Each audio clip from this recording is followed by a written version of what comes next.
जलवायु से जो क्वेश्चन जो आपको आएंगे वो ऐसे क्वेश्चन हो सकते हैं जो पढ़ने के बावजूद आपको थोड़ा सा डाउट हो, मतलब एक होता है ना कि पढ़ रहे हैं उसके बाद हम उसको थोड़ा सा सोच रहे हैं, इस टाइप से क्वेश्चंस आते हैं। इसके डायरेक्ट क्वेश्चन जो है बहुत कम आएंगे। पहले जमाने में आते थे डायरेक्ट क्वेश्चन कि भाई भारत में सबसे ज्यादा बारिश कहाँ पर होती है, कहाँ से लू चलती है, कहाँ से कौन सी हवाएं आती हैं, इंडिया में कौन से वर्षा जिम्मेदार है यहाँ पर होने वाले रेनफॉल के लिए। तो डायरेक्ट क्वेश्चंस आप कम आएंगे, अब थोड़े से आपके कंसेप्ट बेस्ड जो क्वेश्चन है वो आपको पूछे जाएंगे। आइए तो स्टार्ट करते हैं। जलवायु, इसमें एक शब्द जो यूज होगा वो वो है मौसम। मतलब दो चीजों को हमको यहाँ पे समझना होगा, एक है मौसम और एक हो जाएगा आपका जलवायु। जलवायु को हम बोलते हैं क्लाइमेट बोलते हैं। क्या बोलते हैं हम इसको?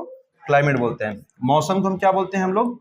वेदर बोलते हैं अपन। ठीक है, चलिए तो ये दो शब्द हैं और इन दोनों शब्दों को ही आपको पूरा इस चैप्टर के दौरान पकड़ के चलना है। जैसे जलवायु की हम यहां पर बात करते हैं, ये दो शब्द से मिलकर बना हुआ है। किससे किससे? ये जल से बना है और एक है आपका वायु। ठीक, तो बस यही तो पढ़ना है, खाली जल और वायु, चैप्टर खत्म फिर। ठीक है ना, मतलब कुछ नहीं रखा है। जल मतलब आपका पानी, वाटर। वायु मतलब आपका होता है जो पवनें चलती हैं, एयर आती हैं। अच्छा, जब पवन की हमने बात कर ही ली है तो चलो उसको भी देख लेते हैं। अपन एक काम करते हैं सर, पहले हम अंतर समझ लेते हैं कि इन दोनों में बेसिक डिफरेंस क्या है। जैसे एक हमने यहाँ पर बातें कर ली, ये वायु की हमने बातें कर ली, और एक हम यहाँ पर बातें करने वाले हैं पवन की बात करें। वायु बोले तो सर एयर और पवन बोले तो आपका विंड। ठीक ना, ये जो चल रहा है, हवा जो आपको मिल रहा है, ये क्या है? ये वायु है या पवन है? वायु है, एयर है। ठीक है, हम बलून को फुलाते हैं तो उसमें क्या फील करते हैं? एयर ना, कि पवन डालते हैं? थोड़ा पवन डाल दो बलून में, नहीं ना, हम क्या डालते हैं उसमें? एयर डालते हैं, हवा डालते हैं।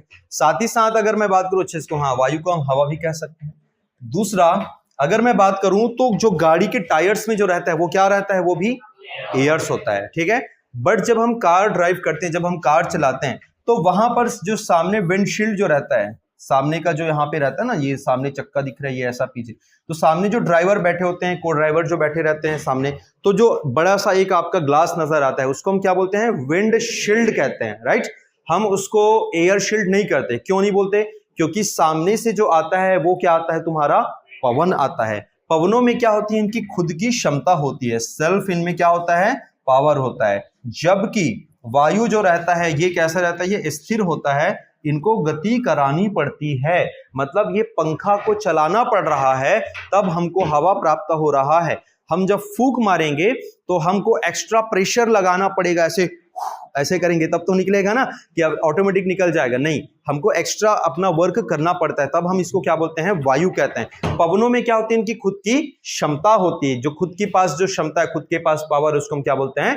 पवन कहते हैं। साधारणतः हमको यह देखने को मिलता है, पवनें जो होती हैं, जनरली बोल रहा हूं ना, वैसे तो दोनों डायरेक्शन में चलती है, बट ज्यादातर अगर हम देखते हैं तो पवनें जो रहती हैं इस प्रकार से चलती हैं, इधर से उधर। मतलब मैं यूं कहूं कि कौन सा डायरेक्शन है? हॉरिजॉन्टल चलती हैं ये। ठीक है, और ये जो एयर्स होते हैं, वायु जो रहती है जनरली कैसे चलती हैं? ये वर्टिकल चलती हैं। ये जनरली बता रहा हूं, इन जनरल टर्म्स, सामान्यता हो कुछ भी सकता है।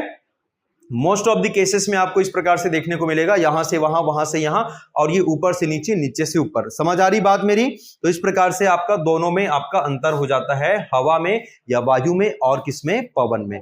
अब इधर आते हैं, वापस आते हैं, हम बात कर लेते हैं किसकी? जलवायु की और मौसम की। ठीक है ना, आइए तो यहां पर अगर आप देखेंगे, मौसम एक ऐसी अवस्था है जो 1 घंटे में, 2 घंटे में, 1 दिन में या विद इन 2 to 3 days क्या हो सकती है? तुम्हारी चेंज हो सकती है। और जलवायु एक ऐसी अवस्था होती है, एक ऐसा स्टेट होता है जो कि काफी लंबे समय तक होता है। लंबे समय मतलब ये लगभग 40-50 वर्ष, अबाउट 40 to 50 years। तो 40-50 वर्षों तक लगातार एक ही प्रकार का जो मौसम बनेगा, एक ही प्रकार का जो आपका मोमेंट बनेगा, उसका एवरेज जो होता है उसको हम क्या बोलते हैं? जलवायु कहते हैं, यानी कि क्लाइमेट कहते हैं। जैसे अगर हम बात करें, अभी दिवाली हमने मनाया, दिवाली सेलिब्रेट किया, अब कुछ समय बाद या आ भी गए होंगे तिब्बती लोग अपना बढ़िया गरम गरम कपड़ा लेके यहाँ पे लगा दिए होंगे। कैसे पता कि यहाँ पर ठंडी आने वाली? उनको, उन लोग चेन्नई क्यों नहीं गए? उन लोग तमिलनाडु क्यों नहीं गए? उन लोग यहीं क्यों आए? क्योंकि उनको पता है कि ये जो सीजन है, ये जो समय है, वो किसका है? यहाँ पे शीत ऋतु का है। ये टाइमिंग जो होती है यहाँ पर कैसा रहता है? हमारे यहाँ ठंडी होता है। जैसे हम होली सेलिब्रेट करेंगे फिर आप देखना कूलर की दुकानें सज जाएंगी, यहाँ रोड में भी सज जाएंगी, है ना। ये कैसे होता है, कैसे संभव है, कैसे पॉसिबल है? क्योंकि उनको पता है कि इस दौरान अब क्या आने वाला है, गर्मी पड़ने वाला है। कुछ समय बाद फिर देखना रेनकोट की, छाताओं की दुकानें सजने लग जाएंगी, क्योंकि उनको पता है कि अब बारिश होने वाली है। लेकिन जब आप घर से निकलते हैं, मान लीजिए किसी दिन आप गए, जैसे कल की हम बात कर रहे हैं, कल हम अचानक आए तो देखिए इतना सारे बादल अचानक दिख रहे हैं, तो ये चेंज हो गया, मौसम क्या हो गया, ये आपका चेंज हो गया। मतलब ये कभी भी क्या हो सकता है, आपका चेंज हो सकता है, ठीक है। कई बार ऐसा भी होता है, बारिश के समय सबसे ज्यादा धोखा देता है। आप बढ़िया सा प्लानिंग कियो, संडे एंजॉय करेंगे करके, मस्त से प्लानिंग वानिंग हो गया, टिकट विकट बुक, पता चला सुबह एकदम बारिश। आजकल तो ठीक है आप प्रेडिक्शन कर सकते हैं मोबाइल से देख के, लेकिन पहले संभव नहीं था। तो आपने क्या देखा कि ये जो मौसम होता है वो क्या हो जाता है, अचानक बदल जाता है। इसलिए जितने गाने बनते हैं किस पे बनते हैं, मौसम पे बनते। कभी सुना है जलवायु पे गाना? मतलब सुना होगा ना, क्या मौसम आया है, या आज मौसम बड़ा बेईमान है। कभी सुना है किसी ने कि क्या जलवायु आया है, या फिर हे जलवायु, ऐसा ऐसा कभी नहीं सुनेंगे आप। सारे गाने किस पर सुनेंगे, मौसम पे, क्योंकि मौसम ही बिगड़ता और बनता है। जलवायु जो रहता है वो लगभग फिक्स होता है, लेकिन जब जलवायु बदलने लग जाए तब बदनाम नहीं करेंगे, तब इसको बोलेंगे जलवायु परिवर्तन बोलते हैं। मतलब एकदम इज्जत से नाम लेते हैं, क्लाइमेट चेंज कहते हैं। जबकि सबसे बड़ा डेंजर क्या है, वही है। मौसम बिगड़ेगा तो चलेगा भाई, क्योंकि मौसम क्या है, अभी बिगड़ा 2 दिन बाद नॉर्मल हो जाएगा। लेकिन जलवायु अगर बिगड़ा तो फिर वो बहुत बड़ी समस्या हो सकती है। जैसे कि उदाहरण के तौर पर आप दौड़ रहे हैं, अचानक कोई गेट खोल दिया, मुंडी लग गया, थोड़ा बहुत लगेगा ठीक है, और अचानक उधर वाला गेट खुल गया, सामने वाला, समझ रहे हो ना, उधर वाला दौड़ रहे खत्म, टाटा बाय बाय फिर, ठीक है ना। तो वो क्या हो जाएगा, सीधा परिवर्तन। मतलब या तो मुंडी गया, या तो तुम गए, या तो तुम्हारा पैर गया, ठीक। तो वो होता है तुम्हारा जलवायु परिवर्तन। मतलब ये अगर चेंज हुआ फिर मुश्किल है, असंभव है वापस कर पाना। ये कुछ नहीं है, ये चेंज हुआ 2 दिन 3 दिन 4 दिन 8 घंटे बाद क्या हो जाएगा, ये नॉर्मल हो जाएगा। तो मौसम में परिवर्तन होते रहता है, ये क्षणिक होता है, स्पॉन्टेनियस होता है। जबकि एक ऐसा होता है, ये तुम्हारा लॉन्ग टर्म के लिए होता है। तो 2 कॉलम बना लेंगे और दोनों के बारे में लिख लेंगे। पहले मौसम में लिखेंगे, मौसम किसी क्षेत्र की, मौसम किसी क्षेत्र की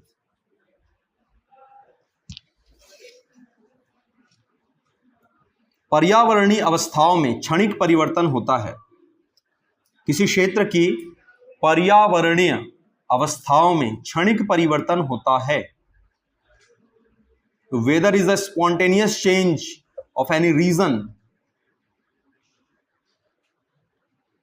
in spontaneous change an environment of any reason। ये क्या होता है, तुम्हारा वेदर होता है।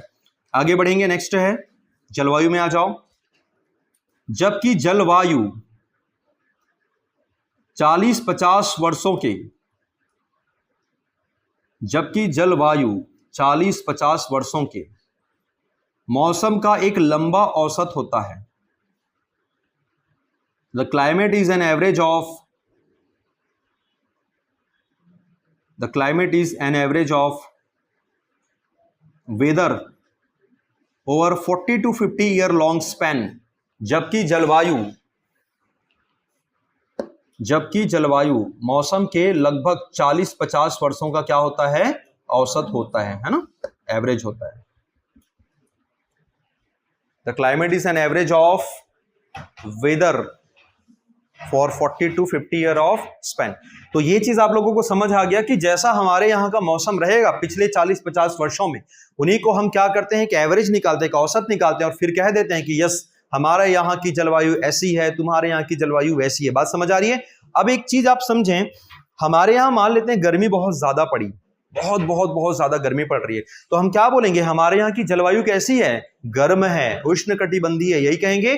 अगर हमारे यहाँ ठंडी बहुत पड़ने लगे तो हम क्या बोलेंगे, हमारे यहाँ शीतोष्ण है या शीतकटिबंधीय जलवायु, तो हम यही कहेंगे। तो हम किसके आधार पे कहा पाते हैं, उस मौसम के एवरेज के आधार पे, उसी मौसम को देखते हैं पिछले 40-50 वर्षों में क्या क्या हमने देखा। यदि वो चेंज होने लग जाए तब हम कहेंगे कि yes climate is going to be change, अब हमारा जलवायु जो है वो परिवर्तित हो रहा है, ठीक है ना। आइए लिखेंगे मौसम, और नीचे से लिखना मौसम और जलवायु के प्रमुख घटक, मौसम और जलवायु के प्रमुख घटक, component of climate and weather. और याद रखना, चाहे इनको प्रभावित करने वाले कारक हों चाहे इनके घटक हो। दो चीज आप समझिएगा, एक होता है कंपोनेंट और एक होता है फैक्टर। कंपोनेंट एंड फैक्टर मतलब एक होता है तुम्हारा घटक और एक होता है कारक। दोनों में अंतर समझ आ रहे हैं? क्या होता है जरा बताएं। Factor and components. यस, कारक का मतलब होता है जो उसको प्रभावित करेगा और कंपोनेंट्स का मतलब होता है जो उसमें शामिल है, जो उसमें निहित है, वो क्या है तुम्हारा कंपोनेंट्स हैं। जैसे अगर मैं बात करूं इस क्लास का कंपोनेंट क्या है, एक टीचर, एक स्टूडेंट्स, ये डिजिटल बोर्ड, ये पेन, ये कैमरा, ये सब क्या है इसके कंपोनेंट्स हैं, ये इसके क्या हैं घटक हैं। मतलब अगर मैं ना रहूं या टीचर ना रहे तो इस क्लास का कोई वजूद है नहीं है। अगर सिर्फ टीचर स्टूडेंट्स ना रहे तो इस क्लास का वजूद है नहीं है। अगर आप हैं, मैं हूं, ये बोर्ड ना रहे, ये सब ना रहे तो इस क्लास का कोई वजूद है नहीं है। मतलब सबका होना क्या है यहां पर आवश्यक है, तभी हम क्या कह सकते हैं इसको कंपोनेंट, तब हम कहेंगे घटक। और कारक में क्या होता है, वो कौन कौन से फैक्टर्स हैं जिसके कारण ये क्लास लग रही है, वो क्या है तुम्हारे कारक हैं। उदाहरण के तौर पे अगर घोषणा हो जाए कि अचानक से बिलासपुर में कर्फ्यू लग गया तो ये क्लास के सब क्या हो जाओगे, सब के सब तुम लोग भाग जाओगे, चलो रे छुट्टी करके, ठीक है ना। तो ये एक कारक हुआ कि इसके कारण से क्लास क्या हो गई, डिस्टर्ब हो गई। या फिर यूं कहें कि मैं कंटिन्यू अभी कितना बज रहा है, 12:30 बज रहा है, मैं 1 बजे तक पढ़ा है, बोले ठीक है, 1:30 बजे तक पढ़ा है, बोले ठीक है। अब आप लोग के मन में थोड़ा सा, अरे 1:30 बज गया सर, अभी तक कंटिन्यू कर रहे हैं, बोले ठीक है, चलो क्या पता है आज लास्ट होगा। फिर 2 बजे तक पढ़ा है, बोले ठीक है। जैसे ही 2 बजेगा उसके बाद, अरे सर, फिर थोड़ा इधर उधर से बातें करना शुरू करेंगे, हो गया यार सर कैसे पढ़ा रहा है अभी तक। उसके बाद 2:30 बज जाएगा, फिर सब्र का बांध टूट जाएगा किसी का, बोलेगा सर हो गया ना सर आज का करके, ठीक है। मतलब ये क्या हो रहा है, ये फैक्टर्स हैं। मतलब आप एक 2, 2.5, 3 घंटे तक क्या कर सकते हैं, पढ़ सकते हैं। ये क्या हुआ, एक फैक्टर है जो कि आपको प्रभावित करेगा। दूसरा, फिर जैसे मान लेते हैं कि अब एग्जाम एकदम पास आ गया, अरे सर पढ़ाओ, मैं तो तैयार हूं, रेडी हूं मैं। जैसे अभी मॉर्निंग में आप में से बहुत सारे बच्चे आते हैं ना, जुड़ते हैं सुबह सुबह, तो आप सभी इसलिए आ रहे हैं क्योंकि आप सबको पता है कि एग्जाम नजदीक आ चुका है और ये करना पड़ेगा। तो जिन लोगों को नहीं पता है फिर उन लोगों को आना चाहिए, तो उन लोगों को चक के उठाओ, अरे चलो रे उठो तुम लोग करके, ठीक है। तो ये समय है आप सभी को कि आप उस फैक्टर को जाने कि हाँ अब हमारे पास 2-2.5 महीने से ज्यादा का समय नहीं बचा, तो हमारा रिवीजन हो जाएगा। बात समझ आ रही? तो ये सब क्या होते हैं, तुम्हारे फैक्टर्स होते हैं। तो पहले हम लिखेंगे कंपोनेंट्स, कॉलम मत बनाना, सिर्फ हेडिंग डालेंगे आप लोग। पहले कंपोनेंट मतलब आपके घटक।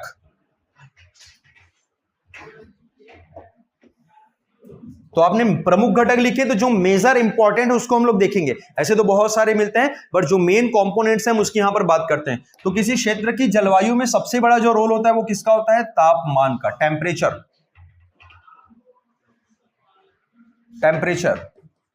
उसके बाद लिखेंगे आर्द्रता। आर्द्रता बोले तो ह्यूमिडिटी, ठीक है।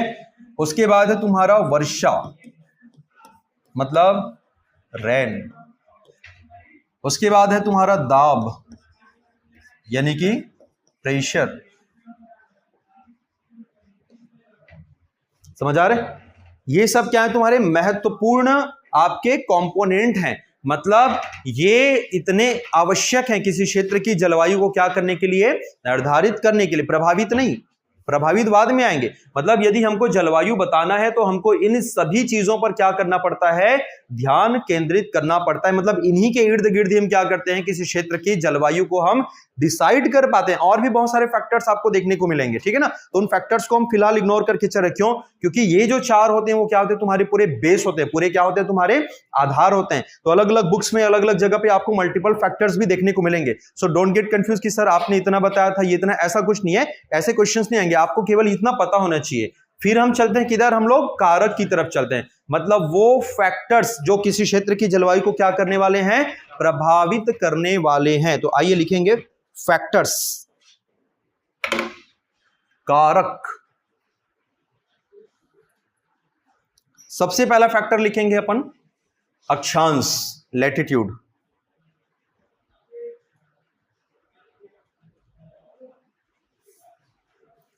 सबसे पहला फैक्टर है तुम्हारा अक्षांश, लैटिट्यूड। अब आप मुझे बताएं कि अक्षांश कैसे किसी क्षेत्र की जलवायु को प्रभावित करेगा। लैटिट्यूड कैसे किसी क्षेत्र की जलवायु को प्रभावित कर सकता है। अक्षांश।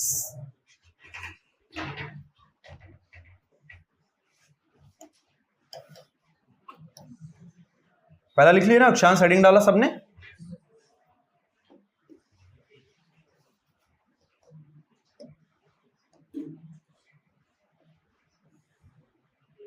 ये कौन सी रेखा, ये कौन सी, कर्क कैसे आ जाए, अब ये कर्क, ठीक है, ओके। दो चार और बना लेते हैं ऊपर में।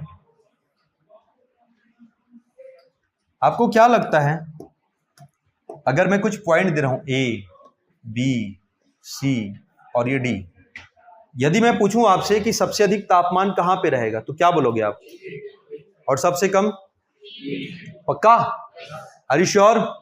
कोई है नहीं सर मैं आपके अगेंस्ट हूं, ऐसा नहीं सर मुझे कुछ और लग रहा है, कोई है तो बता सकते हैं, या जिनको समझ नहीं आया सर ऐसे कैसे, हाउ? सिंपल सी बात है, भूमध्य रेखा पे तापमान क्या होता है, सबसे ज्यादा होता है, और यही कारण है कि यहां पर आपको टेम्परेचर सबसे ज्यादा मिलेगा। और जैसे आप ध्रुवों की तरफ चलेंगे, चाहे आप डी में जाएं चाहे आप इधर चले जाओ, आप इसको ई ले लो, कोई भी पॉइंट ले लो, तो यहां पे और यहां पे जो तापमान है वो कैसे रहेगा आपका, बहुत कम होगा। ये कैसे हुआ सर, कैसे संभव हुआ? हम भूमध्य रेखा से किधर गए, दूर गए। दूर गए मतलब हम चाहे यहां से इधर गए चाहे हम यहां से यहां गए। दूर जाने का मतलब हो रहा है हम इक्वेटर से क्या हो रहे हैं, दूर जा रहे हैं। इसका मतलब हम किन अक्षांशों की तरफ चल रहे हैं, निम्न अक्षांश या उच्च अक्षांश, लोअर लैटिट्यूड या हायर लैटिट्यूड? सोचो जरा, दिमाग को शांत रखो, स्थिर रखो और आंसर करो। मेरा प्रश्न यह है, जब हम भूमध्य रेखा से ध्रुवों की ओर चलते हैं, ठीक है, यानी कि इक्वेटर से हम चलते हैं पोल की तरफ, तो हम किधर चलते हैं, निम्न अक्षांश में या उच्च अक्षांश में, लोअर या हायर लैटिट्यूड?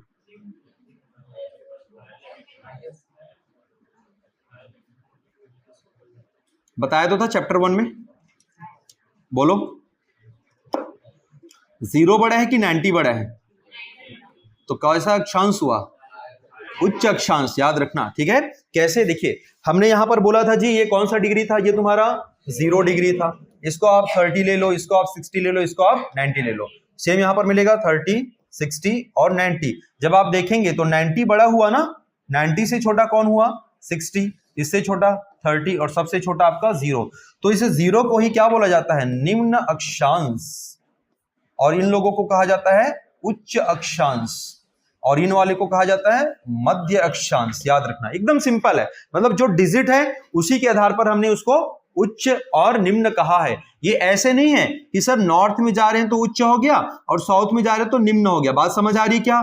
ऐसे नहीं समझना। आप कैसे समझेंगे इसको, समझना on the basis of degree. मतलब आप 0 पे हैं तो क्या है, वो निम्न है। आप 30 पर गए, चाहे ऊपर जाएं चाहे आप नीचे आए, तब कहां पर हैं आप, मध्य में हैं। आप 90 पे चले गए, चाहे ऊपर चाहे नीचे, आप कहां पर आ चुके हैं, उच्च अक्षांशों में। समझ आ रहा है? तो अब ना प्रश्न आपको ऐसे दिए जाएंगे, आपको ये नहीं बोलेगा कि कर्क रेखा, या आपको ये नहीं बोलेगा ध्रुव, आपको सीधा बोलेगा उच्च अक्षांश या निम्न अक्षांश। तो आपको ये चीज समझनी होगी, ठीक है। तो पहले आप ना एक मैप बना लो, और मैप में आप सेम जैसे मैंने बनाया ना, 0 डिग्री, 30 डिग्री, 60, 90 वैसा बना लो, और लिख लो जी इसको निम्न कहते हैं, इसको मध्य कहते हैं और उसको उच्च कहते हैं। फिर मैं लिखाता हूं आपको, ये फटाफट कर लो आप, मैं कॉपी चेक करूंगा अभी आप लोगों को, सही सही बनाना आप लोग।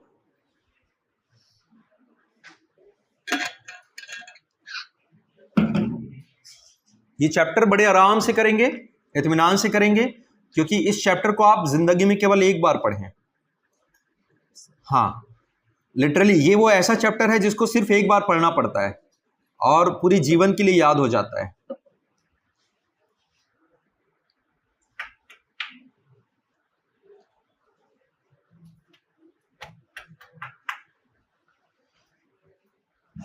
हो गया, बना लिया? जिनका हो गया बताते जाओ जरा, लेट मी चेक।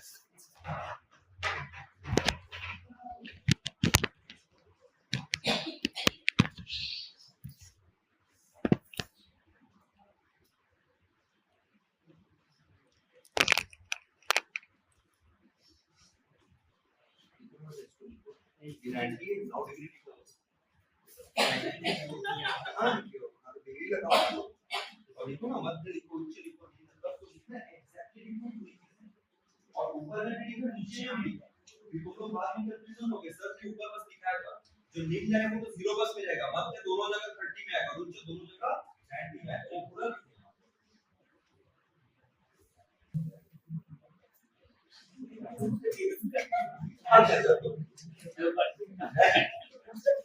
अरे डायग्राम ही बनाने हैं, पकौड़े नहीं बनाने हैं।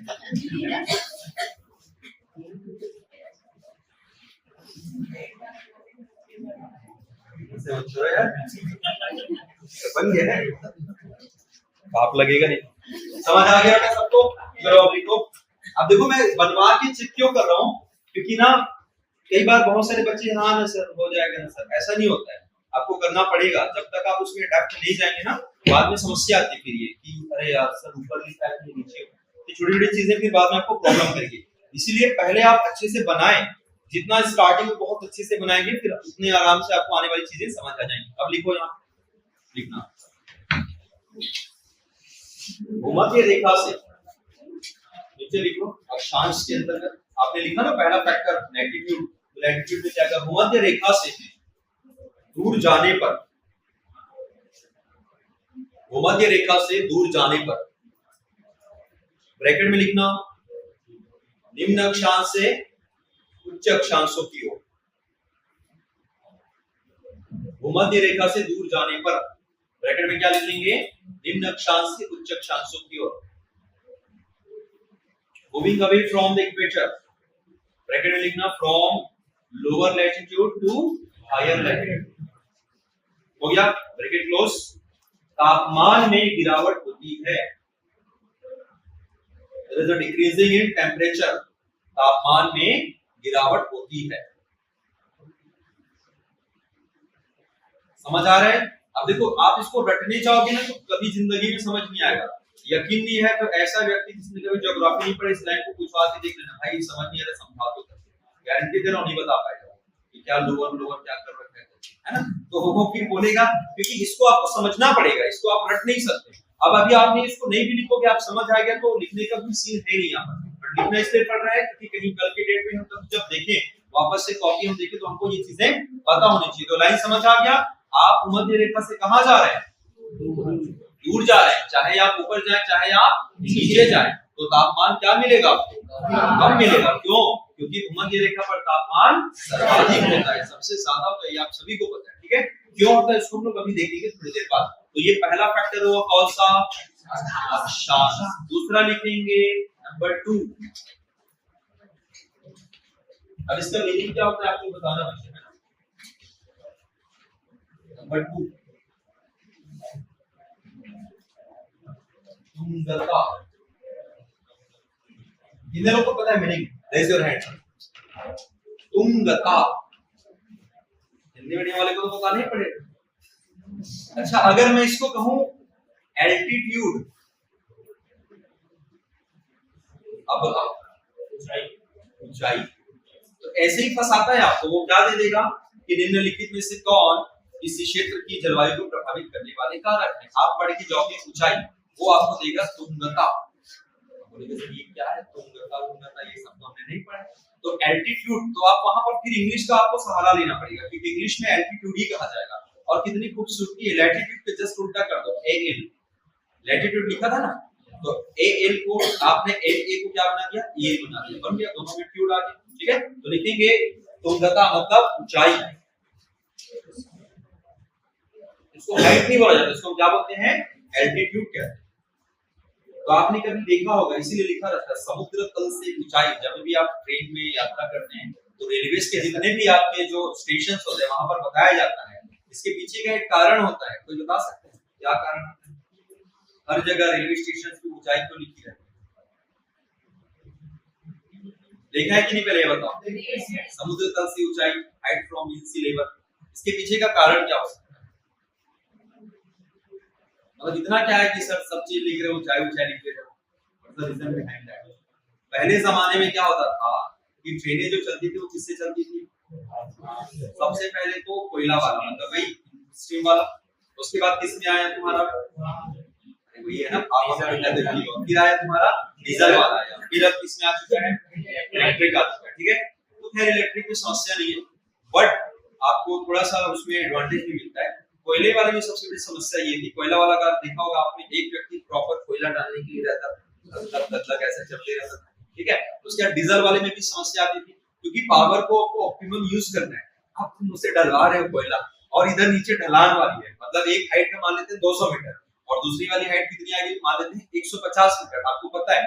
तो भाई आप जो है उसको जबरदस्ती कोयला, ट्रेन तो वैसे ही मूव करेगी ना, और दूसरा वाइस वर्सा कंडीशन, आपको पता है सामने चढ़ाव है, और उसको बोले हाँ भाई तू रेस्ट कर ले थोड़ा सा ना, व्हाट्सएप तो समय नहीं आया, ये तो व्हाट्सएप चला रहा हूं, तो भाई थोड़ा सा रेस्ट कर ले। और जब ट्रेन फिर रिवर्स आने लगे, प्रॉपर उसको थ्रस्ट नहीं मिलेगा, प्रॉपर उसको प्रोपल्शन नहीं मिलेगा, तो इसलिए जो है हाइट जो है वो लिखा जाता है, ताकि पता चले कि हाँ अब आने वाला जो है वो थोड़ा ज्यादा हाइटेड है, अभी एलिवेशन इसका ज्यादा है, इसीलिए। ठीक है, आगे बढ़ेंगे। नेक्स्ट है तुंगता, एल्टीट्यूड।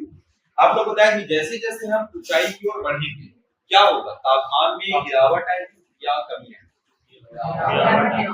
कॉस, ठीक है, तो लिखेंगे ऊंचाई बढ़ने के साथ साथ तापमान में कमी आती है, ऊंचाई बढ़ने के साथ साथ तापमान में कमी आती है। There is a decreasing in temperature with increasing height या एल्टीट्यूड।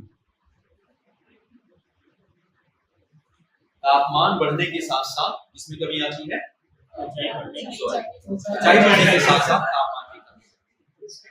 उल्टा हो गया था, जैसे होता है ना टेबल, बुक कहाँ है दिख नहीं रहा है, वो टेबल में रखा है, उसका उल्टा अपन उल्टा कर दो उसको, कहाँ है टेबल, वो बुक में रखा है, वैसे कई बार हो जाता है बोलते बोलते। आगे बढ़ेंगे नेक्स्ट, इसी में है ना, थोड़ा सा एक्सप्लेनेशन देखते हैं। जैसे अगर आप कोई भी हाइड्रेट प्लेस पे चले जाओ, पहाड़ों में चले जाओ, तो वहां पे मस्त ठंडी ठंडी हवाएं चलती हैं, सो वहां पर भी आपने देखा है, क्योंकि जैसे जैसे आप हाइट बढ़ते जाएंगे, प्रत्येक आपके किलोमीटर में लगभग 1.5 डिग्री सेल्सियस क्या हो जाता है आपका टेम्परेचर जो बढ़ता है, या उल्टा बोले हम लोग, प्रत्येक आपका 1 किलोमीटर में 6.5 डिग्री, नॉट 1.5, 6.5 डिग्री सेल्सियस का तापमान क्या होता है आपका, डाउन होता जाता है। तो लिख लेंगे प्रत्येक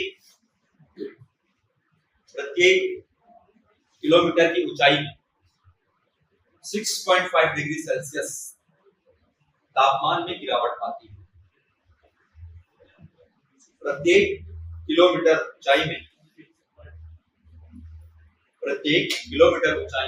6.5 डिग्री सेल्सियस की कमी आती है। It is a downfall of 6.5 degree Celsius in temperature for per kilometer height या per kilometer altitude। तो प्रत्येक किलोमीटर आप ऊंचे चलते जाएं तो तापमान में, यही कारण है ना, माउंट एवरेस्ट जैसे शिखर है, जितने भी आप जैसे 3000 मीटर पे चले जाओ, 3 किलोमीटर की ऊंचाई पे चले जाओ, 3000 मीटर इज टू मच, है ना। जो आपके दर्रे होते हैं जनरली 4000 4500 किलोमीटर की मीटर की ऊंचाई पे होते हैं, यानी कि 4 किलोमीटर की ऊंचाई पे, तो वहां पे तापमान बहुत ज्यादा निम्न हो जाता है। आप खुद समझे ना, जैसे आप विशाखापट्टनम गए होंगे कभी, तो आप अरकू वैली पे हैं, या आप कभी जब ऊटी जाएंगे आप, तो वहां की जब आप गोडा बेटा पे जाओगे तो बहुत ज्यादा आपका टेम्परेचर क्या हो जाता है, डाउन हो जाता है। मेरे साथ ऐसी सीन हो गया था, मैं गया तो मुझे पता नहीं था कितना कम तापमान होता है करके, अपन चले गए थे, ये गर्मी होता कुछ पकड़े नहीं थे, तो वहां के लोग बोलते अरे साहब ले लो ना, जैकेट ले लो, ये ले लो, अरे इतने गर्मी में कौन लेगा कर। बाद में पता चला वहां पे डिफरेंट, तो जबरदस्ती वहां पे महंगे में लेना पड़ा। तो ये चीज होता है, तो हमको पता होना चाहिए पहले कि वहां पे तापमान कैसा होने वाला है। ठीक है, आगे बढ़ेंगे। नेक्स्ट अगला पॉइंट, सेकंड आपने लिख लिया एल्टीट्यूड या फिर तुंगता। तीसरा लिखेंगे नंबर 3, समुद्र से दूरी, डिस्टेंस है, ये ऊंचाई नहीं है, ऊंचाई वाला काम हो चुका है। समुद्र से दूरी, डिस्टेंस फ्रॉम सी, बहुत महत्वपूर्ण और इंपॉर्टेंट फैक्टर है। बताओ जी, समुद्र से दूरी का क्या प्रभाव पड़ेगा किसी क्षेत्र की जलवायु पे? जैसे समुद्र में आता है तो आसपास की चीजों में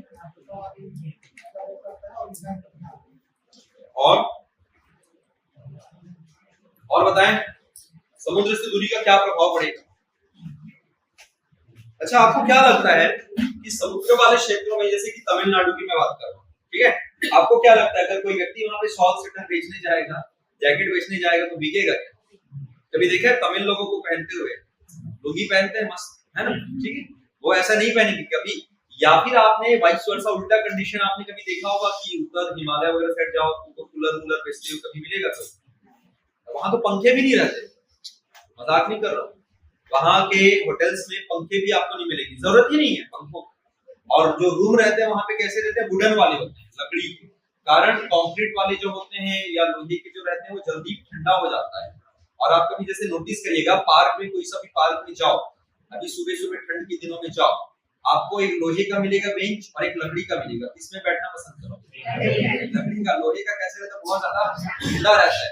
सेम आप गर्मी के दिन में जाओ दोपहर 12 बजे, ठीक है ना, तो भी आप नहीं बैठ पाओगे लोहे के में, आप बैठना पसंद करोगे लकड़ी के में। क्यों? क्योंकि लकड़ी जो होता है वो आराम से ठंडा और आराम से गर्म होता है, जबकि ये जो आपका लोहा रहता है वो जल्दी ठंडा और जल्दी गर्म होता है। सेम कंडीशन है तुम्हारा जल के साथ और स्थल के साथ। जल बोले तो आपका वाटर बॉडी और स्थल बोले तो आपका लैंड बॉडी। तो दोनों में पहले कौन जल्दी गर्म और जल्दी ठंडा होगा बताएं? ठंडा गर्म तो दोनों होगा, बट मैं जल्दी की बात कर रहा हूँ तुलनात्मक रूप से।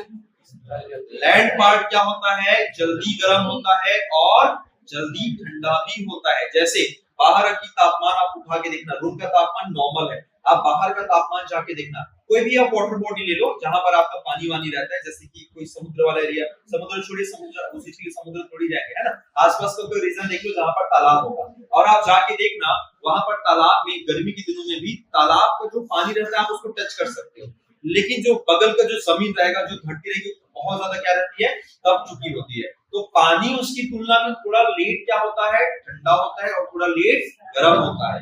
सेम जमीन जो होता है, लैंड वाला पार्ट होता है, थोड़ा जल्दी ठंडा होता है, थोड़ा जल्दी गर्म होता है। और अगर वहां पर अगर रेत मिल गया, सैंड, वो तो और ज्यादा हो जाता है, मतलब वो बहुत जल्दी ठंडा और बहुत जल्दी गर्म होता है। यही कारण है, इसलिए राजस्थान में आपको तापमान बहुत ज्यादा भी मिलता है और रात में तापमान क्या होता है वहां पे बहुत जल्दी कम भी हो जाता है। तो यहाँ पर हमने एक रीजन देखा है कि समुद्र से अगर कोई दूर आप जाएंगे या समुद्र के सबसे पहले किनारे होंगे तो वहां पर आपको ठंडी बहुत कम लगेगी, ठंड का एहसास उतना नहीं होगा। या फिर यूं कहें, जैसे हमारे यहाँ छत्तीसगढ़ में मैक्सिमम तापमान कितना जाता होता है सर गर्मी के दिन? मैक्सिमम 52 नहीं जाता है, मतलब 48 वगैरह तक जाता है ना, और मिनिमम कितना चला जाता है? 11। बस तो 8 तक भी फेस किए, तुम नहीं किए फेस? नहीं, यहाँ नहीं जाता बिलासपुर। हो गया यार, 8 कैसे नहीं जाएगा? 8 डिग्री क्यों फेस क्यों है? 8 तक गया है, मान लेते हैं एवरेज ले लेते हैं, तो आप देखेंगे तो कितना दिख रहा है यार, डिफरेंस कितने डिग्री का दिख रहा है? 40 डिग्री का। और वहीं आप चले जाओ तमिलनाडु चले जाओ, तो गर्मी के दिन में 48 नहीं जाएगा, वहां पर जो तापमान रहेगा वो 40 तक है, समझ आ रहा है? और मिनिमम जो वो कितना जाएगा, वो तुम्हारा 30 तक रहेगा। मतलब यहाँ पे जो डिफरेंस होता है वो 8 से 10 डिग्री के आसपास होता है। मेरी बात समझ आ रही है? मतलब तापांतर जो हो रहा है वो बहुत कम है। कहां पर? समुद्री क्षेत्रों में। तो इस प्रकार का जो प्रभाव होगा इसी को हम जानते हैं समकारी प्रभाव। क्या होता है इसको? समकारी प्रभाव, यानी कि मॉडरेटिंग इन्फ्लुएंस।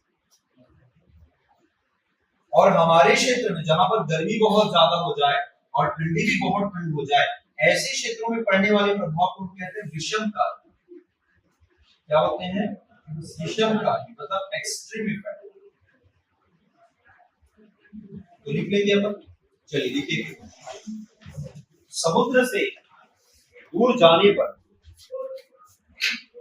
समुद्र से दूर जाने पर, समुद्र सतह से दूर जाने पर हमें विषमकारी जलवायु का अनुभव होता है। We experience the extreme effect of climate. समुद्र से दूर जाने पर हमें विषमकारी, विषम ऊपर वाला ना, विषमकारी जलवायु का अनुभव होता है। We experience the extreme effect of climate away from the sea region. ठीक है, एग्जाम्पल में लिखना, उदाहरण में लिखना। गर्मी दिन में छत्तीसगढ़ का तापमान 48 डिग्री सेल्सियस, जबकि शीत ऋतु में 8 डिग्री तक गिर जाता है।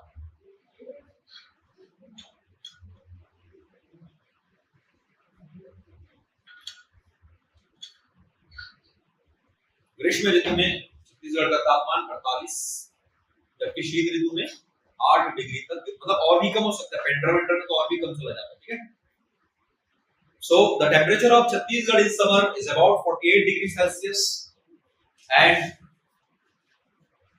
8 degrees Celsius in the winter season. तो ये डिफरेंस आपको यहाँ पर दिख रहा है ना।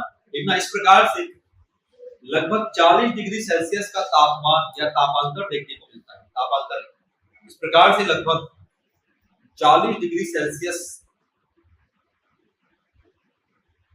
40 डिग्री सेल्सियस तक का तापांतर देखने को मिलता है।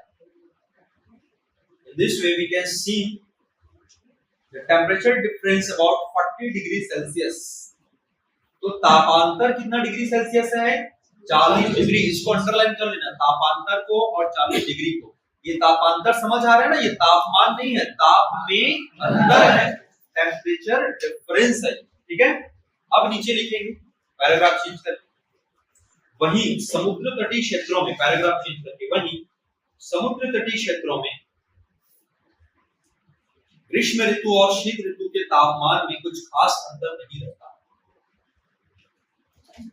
वहीं समुद्र तटीय क्षेत्रों में ग्रीष्म ऋतु और शीत ऋतु के तापमान में कुछ खास अंतर नहीं रहता, ठीक है। There is no difference in temperature in winter and summer season in coastal region. There is no difference in temperature in winter and summer season in coastal region. समुद्र तटीय क्षेत्रों में ग्रीष्म ऋतु और शीत ऋतु में तापमान में कुछ खास अंतर नहीं रहता, ठीक है। यही कारण है कि इन क्षेत्रों में समकालीन जलवायु का अनुभव होता है। यही कारण है कि इन क्षेत्रों में समकालीन जलवायु का अनुभव होता है। That's the reason that the area experiences of moderating influence of climate. यही कारण है कि इन क्षेत्रों में समकालीन जलवायु का अनुभव होता है। That's the reason that the area experiences of moderating influence of climate. समझ आ रहा है? तो समकालीन जलवायु का मतलब है तापमान ज्यादा डिफरेंस नहीं है। विषमकालीन का मतलब है कि यहाँ पर तापमान में बहुत अधिक अंतर है ना। अब नीचे से लिखना नोट 1 और नोट 2 करके, पहले नोट 1 लिखना। नोट 1 लिखेंगे, स्थल भाग जल की अपेक्षा, स्थल भाग जल की अपेक्षा शीघ्रता से या जल्दी से गर्म और जल्दी से ठंडा होता है। स्थल भाग जल की अपेक्षा या जल भाग की अपेक्षा जल्दी से गर्म और जल्दी से ठंडा होता है। Land parts getting more colder and hotter as compared to water body या water part. Land part getting more hotter and colder as compared to water body. स्थल भाग जल भाग की अपेक्षा जल्दी से या शीघ्रता से क्या होता है? ठंडा होता है और गर्म होता है, ठीक है। नोट 2 में लिखेंगे, मतलब यही इसका लॉजिक है, यही इसका कारण है कि ऐसा क्यों हो रहा है। नोट 2 में लिखेंगे, राजस्थान में दैनिक तापांतर सर्वाधिक पाया जाता है। राजस्थान में दैनिक तापांतर सर्वाधिक पाया जाता है, ठीक है। Rajasthan there is a maximum daily temperature difference. कारण क्या है? वहां पर रेत होता है और रेत यानी कि बालू, सैंड जो होता है वो जल्दी गर्म होता है और जल्दी ठंडा होता है। तो कारण में लिख सकते हैं यहाँ पर रेत अधिक है, कारण में लिख सकते हैं यहाँ पर क्या है? रेत। और सैंड वाला पार्ट होता है जल्दी गर्म और जल्दी ठंडा होता है, इसलिए वहां पे दैनिक तापांतर यानी कि डेली टेम्परेचर डिफरेंस क्या होता है? वहां पे ज्यादा होता है। भारत का मरुस्थल जो क्षेत्र होता है वहां पे डेली टेम्परेचर डिफरेंस आपको ज्यादा देखने को मिलेगा, ठीक है क्या? तो 3 आपने कारक देखे, 3 आपने फैक्टर देखे जिसके कारण क्या हो रहा है? किसी क्षेत्र की जलवायु जो है वो प्रभावित हो रही है। चौथे कारक क्या आएंगे? Number 4 factor. पहला कारक, पहला फैक्टर क्या दिखा? अक्षांश, एल्टीट्यूड देखा। दूसरा क्या दिखा? एल्टीट्यूड देखा। तीसरा क्या दिखा? समुद्र से दूरी, डिस्टेंस फ्रॉम सी। आप लिखेंगे चौथा नंबर 4, जल धाराएं, ओशन करेंट्स।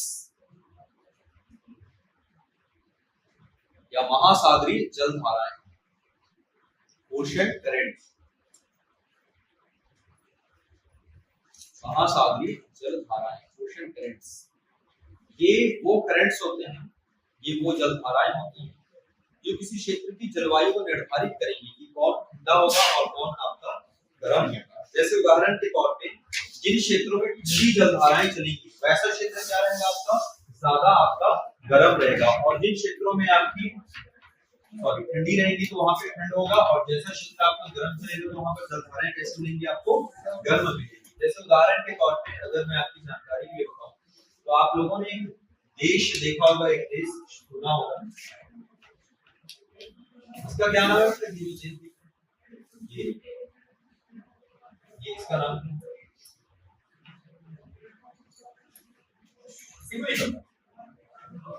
ये जो देश दिख रहा है, और जो बताएगा उसको टिकट मिलेगा। नहीं यहाँ जो बोला तो टिकट मतलब ये टिकट मैं दिलाऊंगा, चलो बताओ जल्दी। हाँ नहीं तो मैं बता देता हूँ, इसका नाम है नॉर्वे, क्या नाम है नॉर्वे, ठीक है ना। इस बार तो मैं देने वाला हूँ, ठीक है।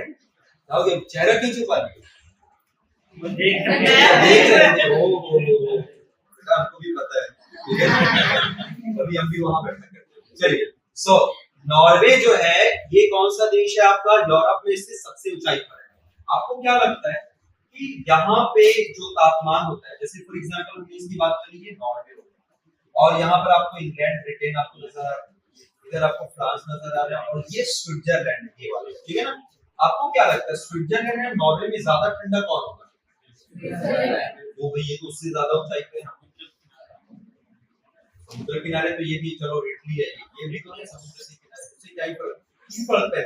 इधर देखो, अच्छा ये मैं इंग्लैंड की बात करता हूँ, अब बताओ इंग्लैंड और इसमें कौन ज्यादा ठंडा होगा। चलो छोड़ो यार, तुम लोग समुद्र बोल रहे हो ना, इधर आ जाओ, ये मंगोलिया में आ जाओ, ठीक है ना।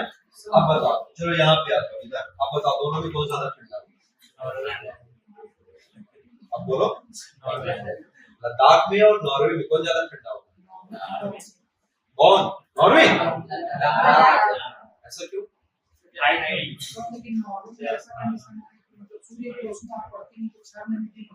एग्जैक्टली नॉर्वे में तो 6 महीने का दिन और 6 महीने की डे एंड नाइट होता है, बट नॉर्वे में एक करंट चलती है, आज कौन सी करंट, एक जलधारा चलती है जिसका नेचर कैसा रहता है, गर्म होता है, हॉट होता है। तो ये क्या करता है कि इन क्षेत्रों को क्या कर लेता है, गर्म रखता है, बात समझ आ रही है।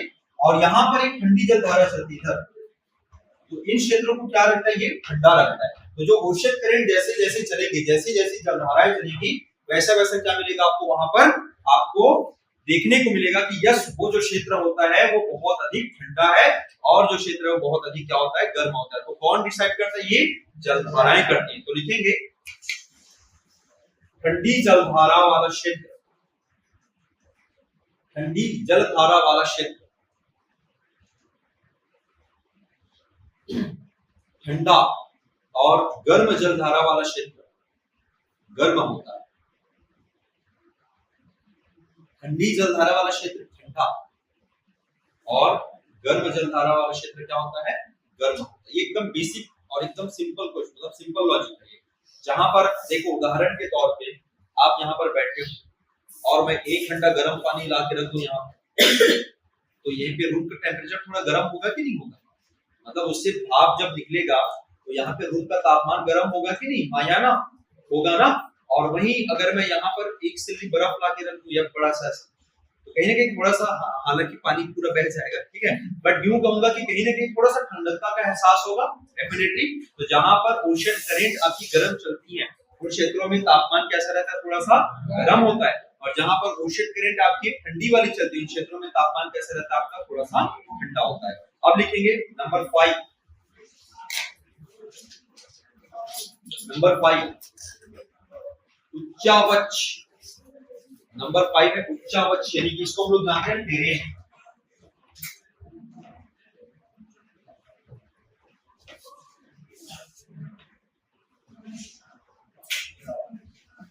जी तो कहते हैं टेरेन या रिलीफ कहा जाता है, ठीक है। ये वो फैक्टर्स हैं, उदाहरण के तौर पे जैसे हम देखते हैं हमारे साउथ में, दक्षिण में एक विशाल पर्वत श्रृंखला है, क्या नाम है इसका?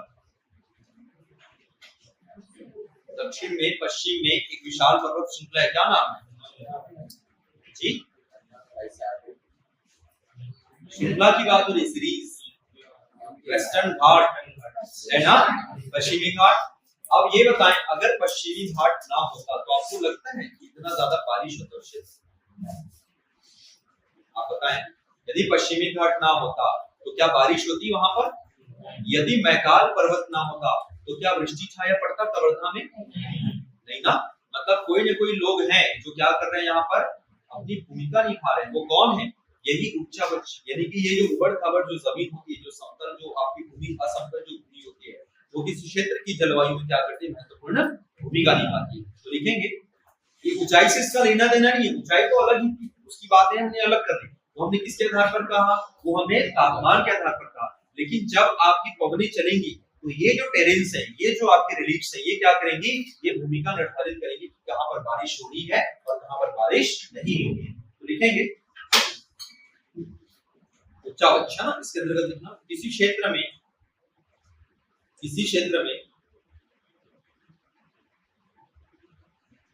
भूमि की बनावट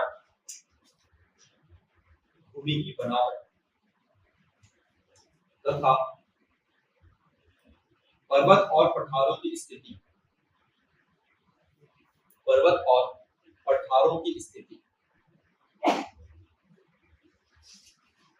क्षेत्र की जलवायु को निर्धारित करते हैं, उस क्षेत्र की जलवायु को निर्धारित करते हैं।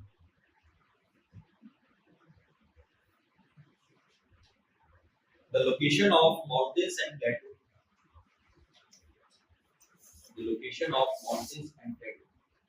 and the formation of landforms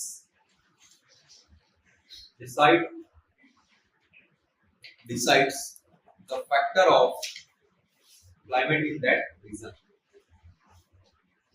तो पर्वत और पठारों की स्थिति, साथ ही साथ उस क्षेत्र में जो भूमि की बनावट है, लैंडफॉर्म्स, वो किसी क्षेत्र की जलवायु को क्या करेंगे? निर्धारित करेंगे, डिसाइड करेंगे।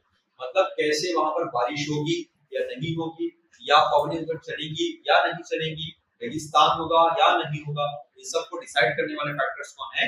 उच्चावच है। एग्जाम्पल में लिख सकते हैं पश्चिमी घाट, अरावली, मैकाल, ये सब कैसे होते हैं मैं बताऊंगा आपको आगे, है ना, बस अभी लिख के रखिए। पश्चिमी घाट, अरावली, मैकाल।